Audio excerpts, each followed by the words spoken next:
Hi, I'm Peter Adamson, and you're listening to the History of Philosophy podcast, brought to you with the support of the Philosophy Department at King's College London and the LMU in Munich, online at historyofphilosophy.net. Today's episode, Old News, Introduction to the Italian Renaissance. If you want to be reborn, the first thing you need to do is die in the first place. In Latin Christendom, ancient civilization and culture met their doom around the time the Western Roman Empire itself passed away at the end of the 5th century AD. This ushered in the so-called Dark Ages, initiating a period we still call the Middle Ages, middle because the medievals had the misfortune to live between the time of the Romans and the time of the Renaissance. We usually picture it as a sudden falling away from a high plateau of culture, followed by a trough of about 1,000 years, with a sudden ascent to previous heights in the 15th and 16th centuries. Ancient culture was reborn, and modernity and the Enlightenment were right around the corner. It's this way of thinking that leads people to skip over almost half the history of philosophy in their reading and teaching, vaulting from antiquity straight to the 17th century, with perhaps a brief stop at someone like Aquinas in the middle. You've heard me complain about this often enough, about how much gets missed when people ignore medieval philosophy in the Islamic world, Latin Christendom, and Byzantium. What I haven't yet pointed out is that this dismissive attitude towards the Middle Ages itself has a history. It was born at the same time that ancient culture was supposedly being reborn in the Renaissance. Ancient literature, including philosophy, was rediscovered and reevaluated. It was out with the crabbed, overly technical, and reliably barbarous Latin of the schoolmen, in with the elegant Latin of Cicero. Unreadable translations of Aristotle were old news, and the very latest thing was something even older, as Greek texts were studied in the original. But was this really new? There had already been a major recovery of Greek thought during the late 12th and 13th centuries, thanks to scholars who got access to the manuscripts of Constantinople. Way back in the first half of the 12th century, James of Venice traveled there and translated Aristotle into Latin. His example was followed in the 13th century by men like Robert Grosseteste, who produced a Latin version of Aristotle's Ethics, and William of Moerbeke, who strove to produce a complete Latin Aristotle. In a parallel development, Arabic philosophical works were rendered into Latin too, providing invaluable guidance to the works of Aristotle and, into the bargain, the innovative and influential ideas of figures like Avicenna. So, if you must picture the history of philosophical culture as a kind of elevation chart, you should at least think of it as a high plateau, plunging to a low level, then thrusting up again around 1200, with a further jump during the Renaissance that brings things back to the heights of late antiquity. But the real story is more complicated still. The term Renaissance has been bestowed upon the Carolingian period, when John Scotus Eriugena grappled with the works of Greek fathers in the original, and on the 12th century, when figures like John of Salisbury were already cherishing Cicero. And that's to say nothing of the revivals of ancient wisdom that were a regular feature of Byzantine culture. So why is it that when we hear the word Renaissance, we think first and foremost of the 15th and 16th centuries, which we take to mark a decisive shift away from the medieval period? Did these centuries just have a better public relations team? Yes, actually, we call them the humanists. It was they, and not Enlightenment figures like Descartes and Hume, who first complained about tedious scholastic philosophy and sought to replace it with a new philosophical paradigm. This new way of doing philosophy was modeled on antiquity, as the pursuit of linguistic refinement led to a revival of Greek Platonism and Latin rhetoric. Though the humanist endeavor was indeed anticipated in medieval times, it was also bound up with other changes going on at the period, changes that went well beyond the world of philosophy. It was a time of upheaval in economics and politics, of developments in family life, the sciences, and awareness of the world beyond Europe. Perhaps most famous is the change in the visual arts. For a vivid sense of the cultural shift, just take a stroll through any museum with a decent historical collection. When you walk from the medieval section into the Renaissance rooms, you'll be in no doubt that these few steps have brought you to a new age. If you were growing up in 15th century Italy, you could have experienced this cultural transformation in your early education. Already back in the 14th century, cities like Genoa, Turin, and Venice began organizing communal education by appointing teachers of Latin. The offspring of wealthier families might instead be taught at home. A standard curriculum would include mathematical training with the abacus and gaining literacy in at least the vernacular and often in Latin as well. Even girls, especially from the nobility, could acquire a high proficiency in Latin, something encouraged by the humanist Leonardo Bruni, who emphasized the power of classical literature to instill virtue in both men and women. For boys, the study of classics was a route to effective citizenship. As another humanist educator, Pier Paolo Vergerio, put it, "For those with noble minds and those who must involve themselves in public affairs and the community, it is useful to study history and moral philosophy." Just such study was put to use by the greatest political mind of the era. Niccolò Machiavelli could never have written The Prince or his historical works without his initial formation. This began at age 7, with attendance at a school of Latin grammar, followed by mathematics to the age of 12, and then reading of the classics with a communal master. Such small details give us an insight into the way that the rise of humanism reflected changes in Italian political life. Rather ironically, the 14th century had seen both a precipitous decline in population as a result of the plague and the political ascendancy of the so-called popolo, literally meaning the people.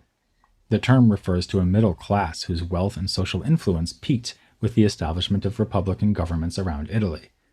Humanism was in part an expression of the popolo, who were highly literate merchants and lawyers, and who looked back to Roman history for a model of republican institutions. This is why you might have an association in your mind between humanist thought and republicanism. Yet, when elite families emerged to dominate some city governments in the 15th century, they continued to celebrate and support humanist scholarship.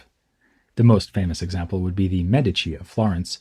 Cosimo de' Medici, in particular, was patron to the Platonist thinker Marsilio Ficino and endowed an important public library at San Marco. Humanism was not only, not even primarily, a philosophical movement. The intellectual ideal of the period, as still remembered today in our phrase Renaissance man, was the scholar who mastered a forbiddingly wide range of disciplines. Take, for instance, Fabio Paolini, who lived at the end of our period, dying in 1605. He took degrees in both philosophy and medicine in Padua and went on to teach both Latin and Greek literature. He wrote commentaries on Cicero, Avicenna, and Hippocrates, treatises on medicine and about the nature of humanism itself, and even a translation of Aesop's fables. Much as we saw with the humanists of Byzantium, for instance Maximos Planudes and other scholars of the so-called Paleologan Renaissance, the humanists of the Italian Renaissance were interested in philosophy simply because it formed a part of ancient literature. Carrying on the philological labors of the Byzantine humanists, these Italian scholars devoted themselves to the collection and preservation of Greek manuscripts. Most eye-catching here are the texts that were rediscovered and read for the first time since antiquity. A famous case occurred in 1417, when the humanist Poggio Bracciolini found a manuscript of the Latin poem On the Nature of Things, written by Lucretius, an Epicurean philosopher of the Roman Republic. Lucretius was only one of numerous Greek thinkers to attract newfound attention. Sextus Empiricus, the most significant ancient skeptic, had not been totally lost in the Middle Ages, but he became a much more important source in the Renaissance, cited by such figures as Angelo Poliziano and Gianfresco Pico della Mirandola. The most important single text for disseminating knowledge of the Hellenistic schools was Lives of the Philosophers, originally written by Diogenes Laertius in the 3rd century AD. Alongside summaries of the teachings of many ancient thinkers, and it must be said a lot of rather dubious biographical material, this work contains such gems as 2 short works by Epicurus himself, which Diogenes had inserted into his report of Epicurus's life and teachings. A Latin version of the Lives was made at the behest of Cosimo de' Medici, and it enjoyed wide diffusion in manuscripts before appearing in a first printed edition in 1472. As a result of these and other findings, Renaissance readers were in an unprecedented position. In all 3 medieval cultures, the legacy of antique philosophy had largely been Aristotelianism, laced with Platonism. Only in the 15th century did ancient philosophy re-emerge in full, with skepticism, Epicureanism, and Stoicism given their proper due. Yet, the humanists also made great strides in understanding Aristotelianism and Platonism, which remained dominant. We tend to think of Italian humanists as abandoning Aristotle for Plato. This is not entirely unjustified. The father of Italian humanism, Petrarch, complained in the 14th century of scholastic contemporaries who worship Aristotle whom they don't understand and accuse me for not bending my knee before him. But notice his suggestion that it would be better to understand Aristotle properly, unlike the schoolmen.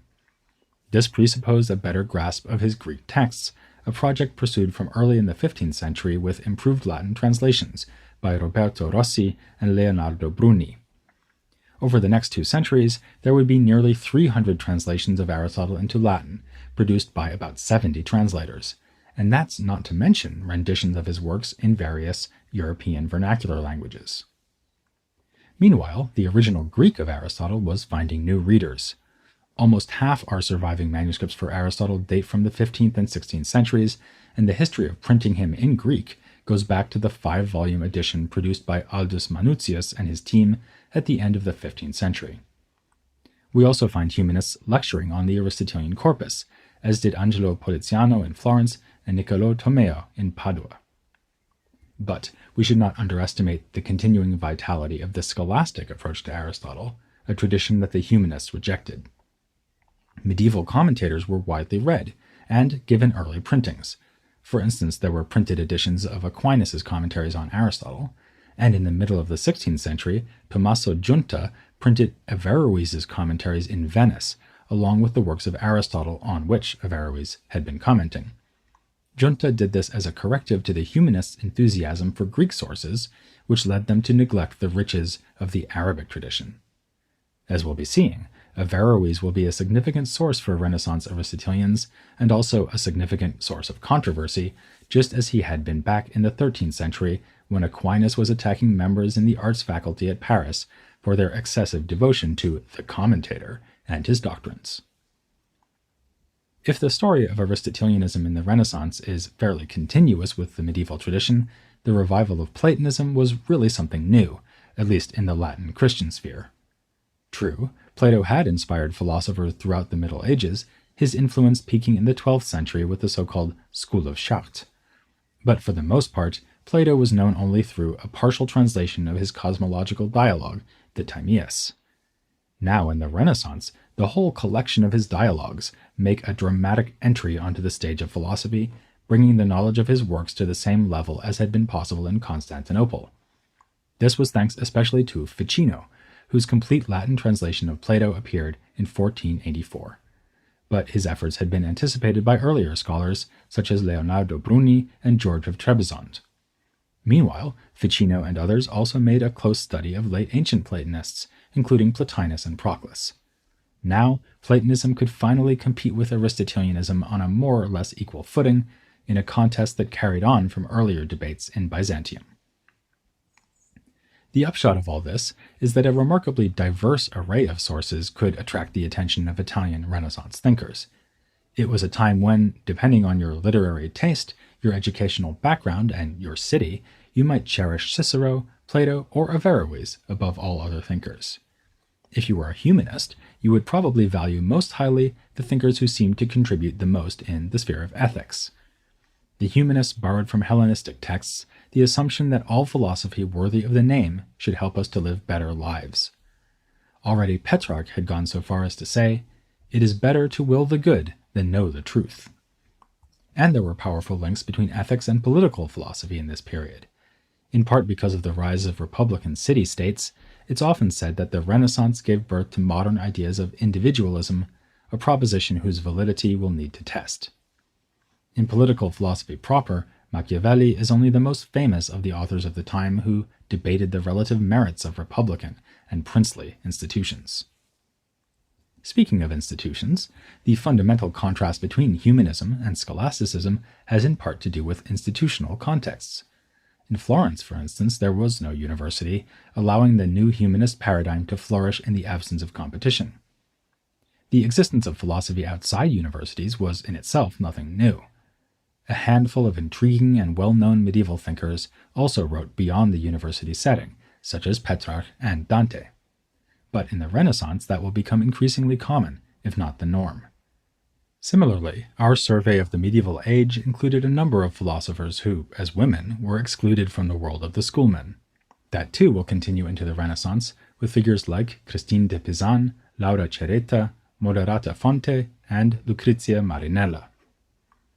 As always, we will also be looking at cultural phenomena that seem to be of philosophical importance, despite not being classified as philosophical according to modern-day disciplinary boundaries. In particular, I'll be doing my best to explore the scientific achievement of the Renaissance. In particular focus will be medicine and the mathematical disciplines, especially astronomy, which will give us a chance to meet such prominent scientists as Galileo Galilei.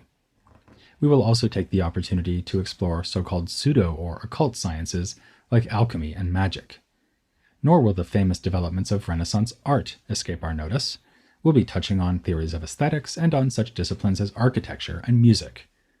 Among the social sciences, our look at political philosophy will be complemented by an exploration of economics and the writing of history, something else we've seen foreshadowed in Byzantium. This broad thematic approach I'll be taking will be compensated by a rather narrow geographical approach. This introduction may have made you feel like a visitor to Boston's North End. Everyone seems to be Italian. And for good reason, or at least I hope is a good reason. As already flagged in the title of this episode, this series on Renaissance philosophy is only going to deal with the Italian Renaissance. In these same centuries, Germany, the Netherlands, France, and the British Isles produced philologists to match anything that Italy had to offer, like Erasmus or Isaac Casaubon. At the same time, the Protestant Reformation was unfolding with its untold significance for European history, including the history of philosophy. These developments were so rich and diverse that they are going to need a series of their own. So, my overall strategy will be as follows. I'll be taking you to the threshold of the 17th century, the time of the Enlightenment, in two parallel series. The first will cover the Italian Renaissance, while the second will look at the 15th and 16th centuries across the rest of Europe. That further series on philosophy in the Reformation will take in the Northern Humanists, Protestant leaders like Luther and Calvin, themes within scholastic culture like the notorious Wegestreit, and much, much more. While I think this division of labor between the two series is necessary and should mostly work pretty well, it will also cause a few problems. In particular, we have to reckon with figures who do not fit neatly into Italy or the North. Take Nicholas of Cusa, a German philosopher who spent time in Italy, or the just mentioned Christine de Pizan, who was Italian but lived and wrote in France. I'll be tackling both of them in this first series on Italy, in part because they're both so exciting that I just can't wait. Nonetheless, we will occasionally have the problem that developments outside Italy had a major impact on the Italian Renaissance. A particularly spectacular example is the printing press, whose impact on all European thought was immense. In Italy, this technology arrived in 1465 and had a major impact on the dispersion of philosophical literature. Obviously, the Italians also responded to the Reformation, and some of the figures we'll be covering can reasonably be considered as representatives of the Counter-Reformation. The same problem will also arise in science. Most notably, as a northern thinker, Copernicus should be covered in the Reformation series, but we'll have to say at least a little about him to understand late 16th century Italian astronomy. So you'll have to bear with me as I make occasional forays into the rest of Europe to provide context for what happened in Italy, and be reassured that we will have a chance to cover everything properly in due course. I'll finish for today by stressing what an exciting moment this is in our history of philosophy. The various strands of the story are going to weave themselves back together. Classical and late antique philosophical works become available after being inaccessible for 1,000 years or more, even as ideas from Latin scholasticism and the Islamic world remain influential. Then there is the tradition we just covered, philosophy in Byzantium. That is a tradition that is almost always ignored by historians of philosophy, whether in research, in university teaching, in textbooks, or in popular presentations. But it's actually the part of our story that is most directly relevant to the Renaissance. As already mentioned, the Byzantine humanists were the direct progenitors of the Italian humanists, and the Greek manuscripts of Constantinople helped to kickstart Renaissance thought. But we won't truly appreciate the powerful links between Byzantine and Renaissance philosophy until we discuss the Greek-speaking scholars who actually lived in Italy and taught there. In so doing, they facilitated the rebirth of ancient thought. Next time, we'll call the midwives, exploring the impact of George of Trebizond, Bessarion, and other Greeks in Italy, here on The History of Philosophy, without any gaps.